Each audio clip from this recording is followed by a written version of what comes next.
think of the race and how it unfolded? It unfolded about how I hoped. It headed out a little slower than I would have guessed, but our fellas put themselves in position and were smart and patient. As I said yesterday in the pre-meet conference, they were willing to sacrifice individual races for the team goal,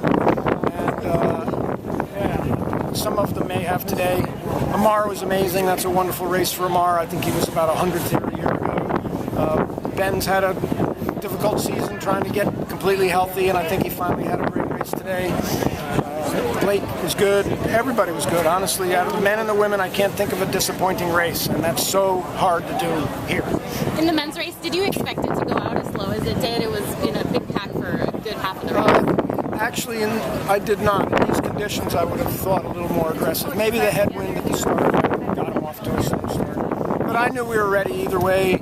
This team, my team, happens to be kind of a leg speedy team. There's some 1,500-meter runners in there: Ben, Jake, Connor, and so maybe a slow pace that gathers is good for us. So at 8K, when the score is pretty close, are you confident, or you're only? Well, you know what? I didn't hear a score the whole way. Where I am out of the course, the PA system doesn't make it that way.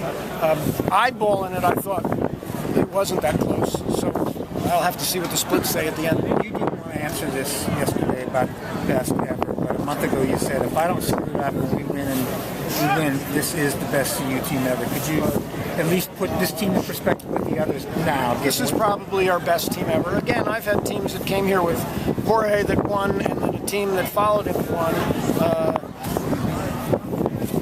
And great other individuals like Adam and Dathan, who were followed by good teams but not winners. Certainly, as I said yesterday, this is the best third, fourth, and fifth we've ever had, and I think it's the lowest team score we've ever had. So they're real good, and they belong in the pantheon. We're talking facts here, but what are your emotions right now to see? Yeah, honestly, half relief and I'm really proud of those guys. It's so hard to be the favorites. It's so hard to have the attention. It's so hard for 9 or 10, 21-year-old men to keep their egos in check, and they really, really did it. They were talking each other up the whole time. I think any one of them would have sacrificed his day to have a bad day if it would have meant 6 good days for his teammates. So that's the biggest feeling I have is pride, not for me, but pride. Can you compare this team a little bit, like more specifically to that 2001 team? I think it had both Torres, Ritz, Slattery, and I forgot who the fifth guy was.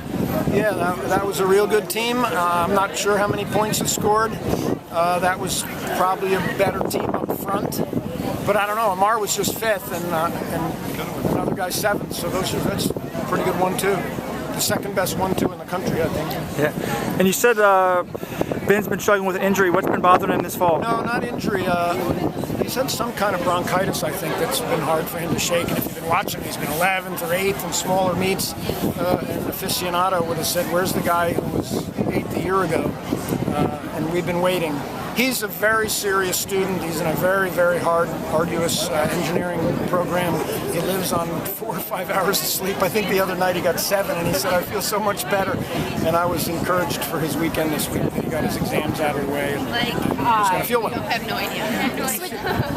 You're very proud of him. What makes you proud of him? Just the things I mentioned, all the work that they've done together, the sacrifices that they've made.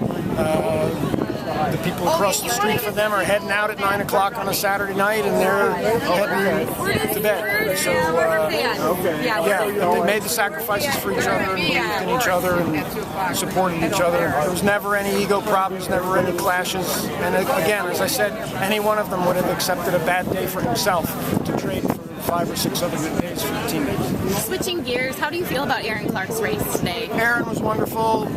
She was where we hoped she would be. She's going to be All-American. She's not a highly trained person. She's not from a big mileage background, so she's got a lot of upside. Right behind her, Maddie Alm, who I don't think was ever the #1 runner on her high school team. And then coming behind her, another girl from the same high school. The women had a really, really good day. It's going to get a little bit lost in the men, but the women, again, 7 good races out of them. So you never repeated now it goes to three-peat. Got very few seniors on this team. Did Morgan Pearson even run today? No, we didn't use Morgan. We didn't use a guy named Zach Perrin who ran pretty well here a year ago as a true freshman. So those guys are in. I had 6 or 7 freshmen road trip here to watch the team. They're looking like very contributive guys in a couple of years. So yeah, I'm stuck. So is that daunting to think of the three-peat, or is that exciting? Or give me about 6 months, okay?